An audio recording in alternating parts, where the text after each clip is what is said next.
Good starting. morning.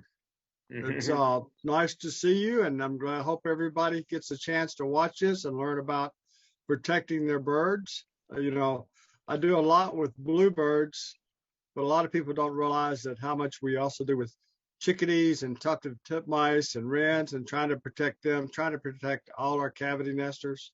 And getting the right nest box out there is so important. One that protects the bird, and putting it in a location that will help protect the bird is just so important. And just producing more chicks each year where they're not feeding the predators and where they're surviving. And there's some simple steps that you can do. I've got a simple box that we actually went out and purchased, and that's designed as a bluebird box to start off with, but there were some flaws in it. But simple things that you can do, and this may be something that someone has given you, or you went out and found a box, but you want to make it a little bit safer for the bird. So there's a couple of steps that you can do to try to make that box a little bit better. But Ethan, I'm gonna let you start the program, and I'm not sure what you've got to say, so I'm gonna sit back and listen to what your presentation is. I don't have very much to say, Steve. I was just going to welcome you on and let everybody know that Steve and Regina Garr are the founders of the Missouri Bluebird Society. They're our resident experts. We learn so much from them all the time. We're so glad they carve out some time at their store, Bird's Eye View in Jefferson City, which is always busy. But they managed to carve out time for so many education programs, and we just really appreciate you. And I'm looking forward to learning more. My bluebirds are busy right now, and I know there's always ways I can step up and improve what we provide for them. Well, I do appreciate that you're making these available for people to look at later. In fact, with my schedule, I had a chance to see the one last night on that Chris Ebert did an excellent job, and Master Naturalist did on the Bluebird box, making a Bluebird box, all the features that he was talking about doing it.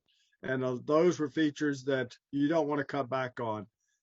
Something like the long overhang, which we will go into why you need that. Something, the drainage hose. He talked about doing that to the box. So sometimes people look at the basic plans and then skip a couple of the things that actually are important to help protect the birds. So we do want to cover a little bit of that today. But I'll go ahead. I'd like to just show a box here that I'd gotten. It's just a basic box, very little overhang, and we'll talk about that. The box does open from the front, which is good. I like front or side openings. I don't like top openings because we're trying to clean it out by digging down into it, unless it will come off the pole, and then where you can empty it out. That's about the only way I want a top opening. But still, there's features in front or side opening when you can open it and look at the bottom of the nest and find out if there's any ants or if there's any parasites, if there's any problems.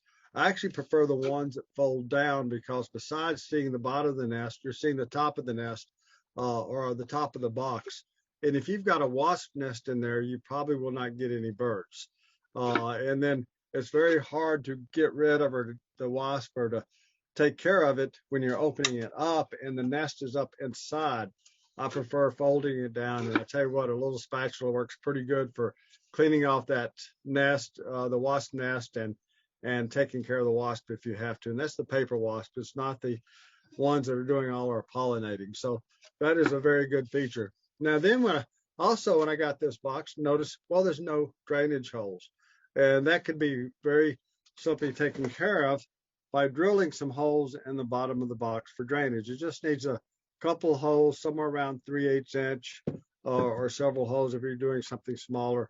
And when you're drilling it, try to make sure the screws that are holding the floor to the sides, make sure you avoid those when you're trying to drill the holes. So look at that and figure out where you want to drill the holes. I actually prefer, when I'm making the box, when I'm cutting out that bottom piece, I notch the corners. That gives you the drainage there, but maybe going in just a small notch that's going to give you 3/8 to 1/2 inch opening in the side. You don't want real big, but just a small opening. And so a lot of the plants have that on that, and people sometimes they overlook it. Well, one thing you're doing about notching the corners that some people don't realize, uh, because I don't always cut perfect squares, it allows you to put the box together a little bit better when you notch the corners out.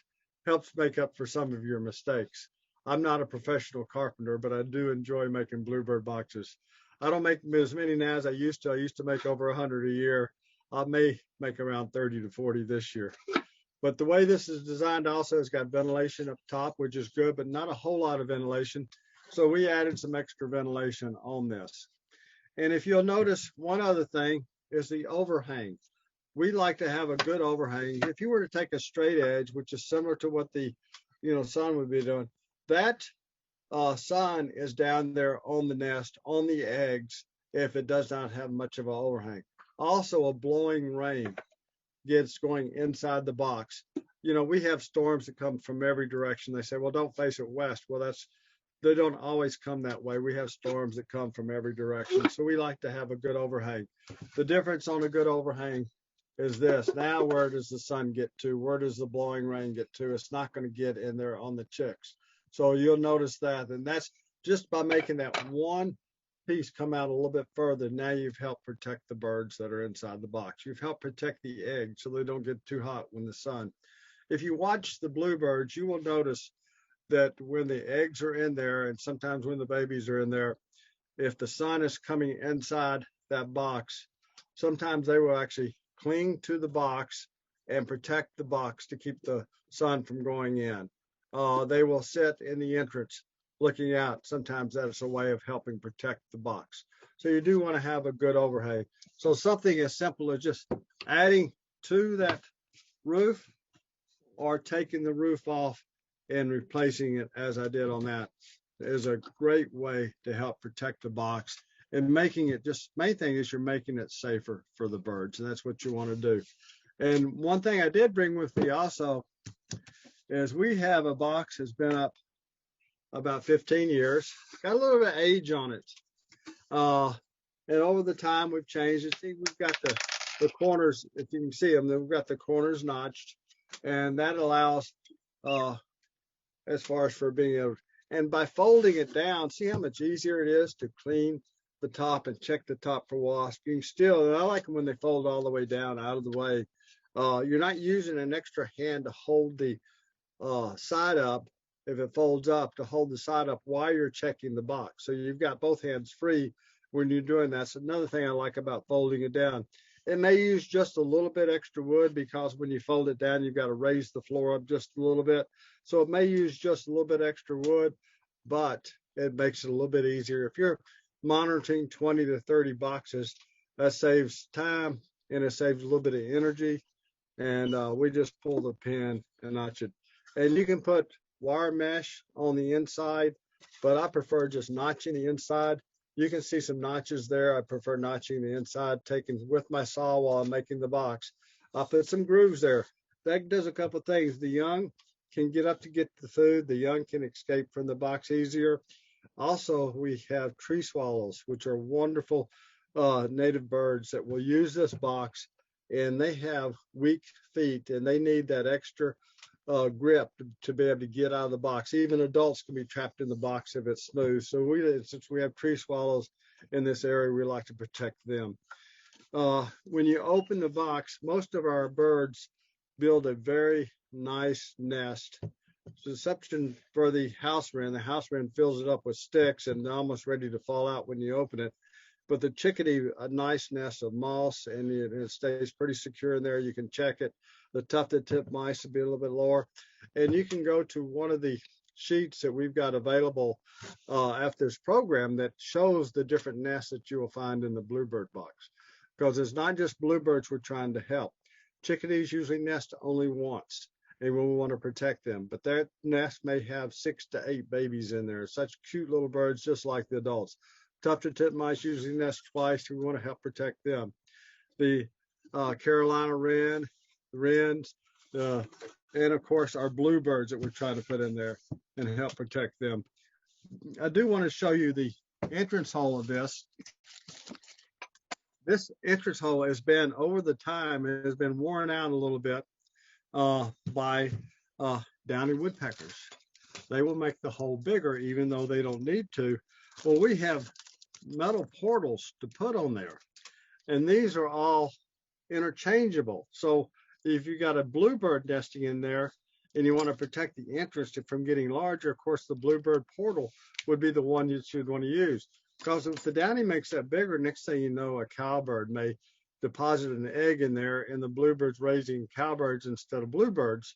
And the cowbird, just one cowbird, may end up taking all the food and just demolishing the babies that are in there by just stomping over them because they hatch out quicker than the bluebirds. But what I like, since these are interchangeable, and I've got a bluebird nesting there one time, but before that, maybe I had a chickadee in there.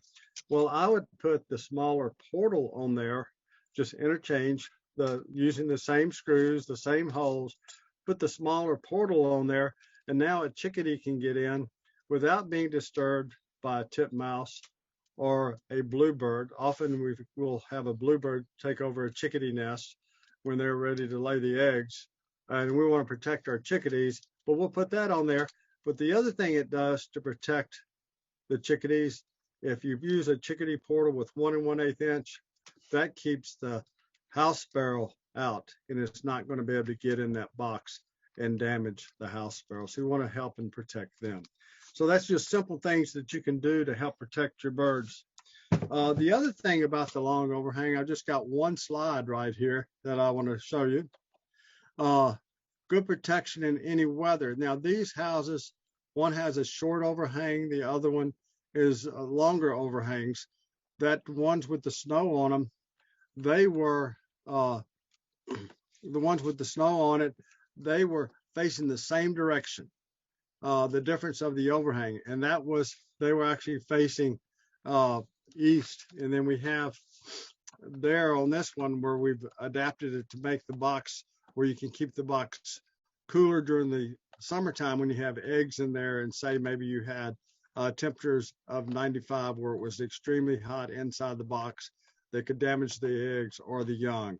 But on this, like I said, the overhang does make a big difference, not just during nesting season, not just during, when the eggs are in there, but also during the summertime.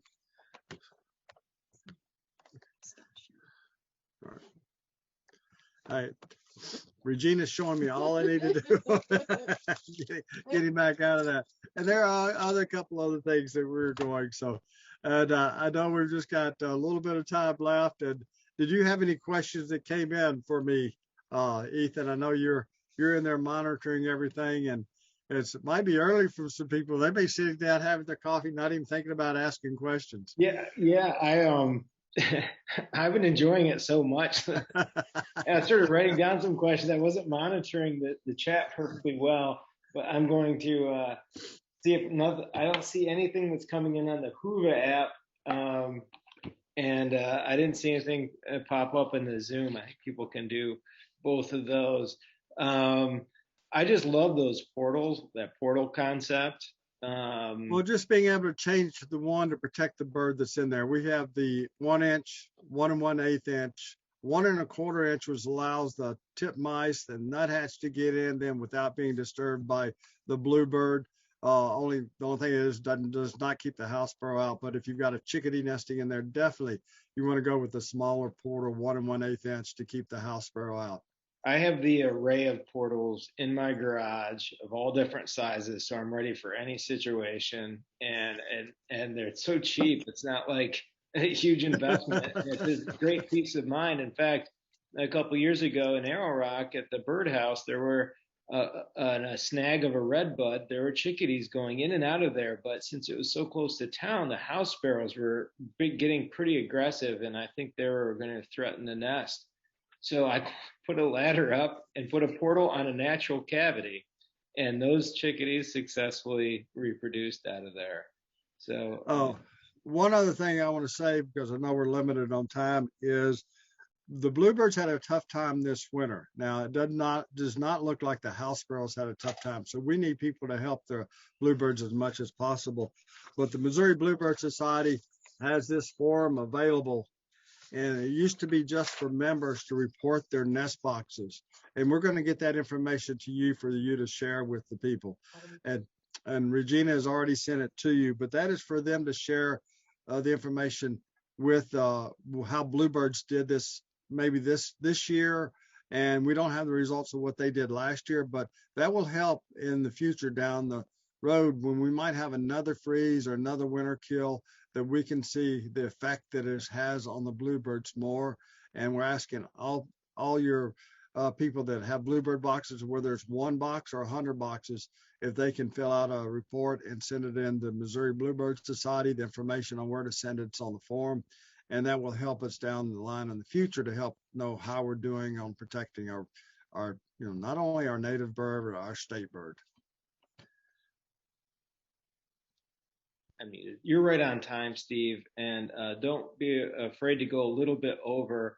Not everybody may be aware of the Bluebird Nest Monitoring Program. I didn't know if you want to talk more about that in general, but it provides information, like you said. But I mean, I've seen you give numerous presentations that show data not only in the state but nationally, where people contribute this information, and it helps us. Well, Missouri's got a great heritage on bluebirds. We want to keep it. Going way back, one of the ones that first started the Bluebird Trails was started here in Missouri. Actually, a trail that went across the entire U.S. was started here in Missouri, and we want to keep that tradition strong and keep the bluebirds going good in Missouri. And it's something that everybody can do. And like I say, we want to open it up where we get reports from all the counties and anybody that wants to do a report and send it in. And that's a way of knowing how our bluebirds are doing from one year to the next. If we have a bad, because it affects, it affects different areas. This freeze affected different areas this year. There's some people reporting not as many birds. We were very fortunate where we're at right here in Jefferson City that we did not get, even though we had the freeze and everything else that everybody had. Maybe it's because so many people may feed the birds during the wintertime that we didn't have as bad of a winter kill as what other people were showing. But we're looking forward to finding more about it, and want to help people with their bluebirds. And so the form is available. We want people to report them, and then from year to year we can find out exactly how well our bluebirds are doing. I have one question from the attendees, but before we get to that one, is this form something somebody has to check the nest every day, every hour? No, it's basically it's Nest Watch is this not part of Nest Watch, but Nest Watch does like you checking the boxes at least once a week, so you can find out how many eggs there are, how many babies survive. That's important on getting it back. So it's not checking it hourly or daily.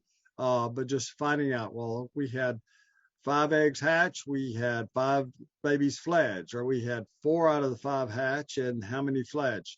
That's important. And plus what birds fledge. We do more than just on the bluebirds, we do all over native cavity nesters.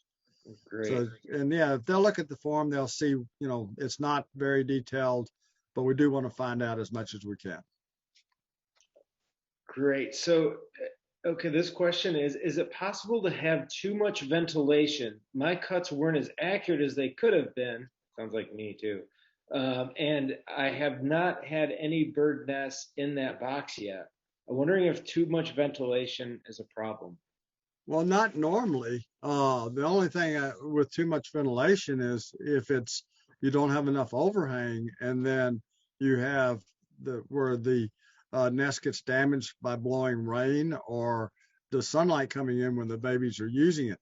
Bluebirds used to nest in the tops of open, and they still do. You find nests in the tops of an open fence post, and but the survival rate is so much better when you've got a good box up there.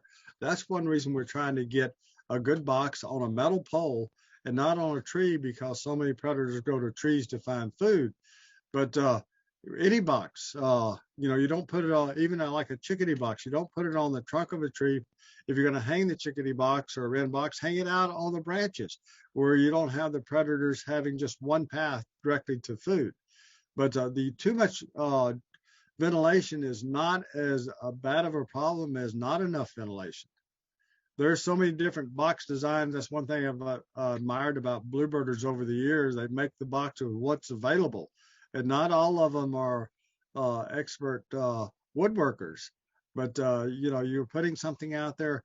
The most important thing is in size is the size of the hole or the size of the slot that's in the box, and that's what's designed to help protect the bluebirds from. If you make it too large, then you have starlings get in. You have getting in, or the brown-headed cowbird depositing eggs in there. Then that's where you lose out on. Instead of raising bluebirds, you've lost maybe a whole clutch because something else got in there. Thank you for that. Marking that one as answered.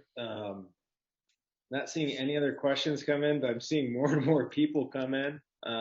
Just as a reminder, this recording will be available, so you can watch it in its entirety. We've been very lucky to have Steve and Regina Garr, our founders of the Missouri Bluebird Society. So if somebody's going to know something about bluebirds, it's going to be them. Teresa says, thank you for the good information. Also, well, thank you.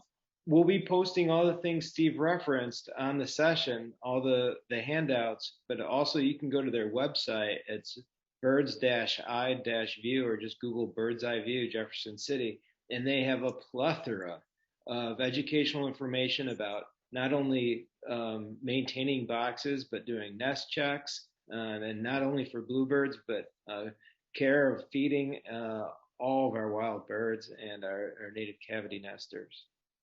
Yeah, the most important pages on our website are the educational pages, and that's where all the brochures are. You're supposed to be a retailer. You're supposed to say product.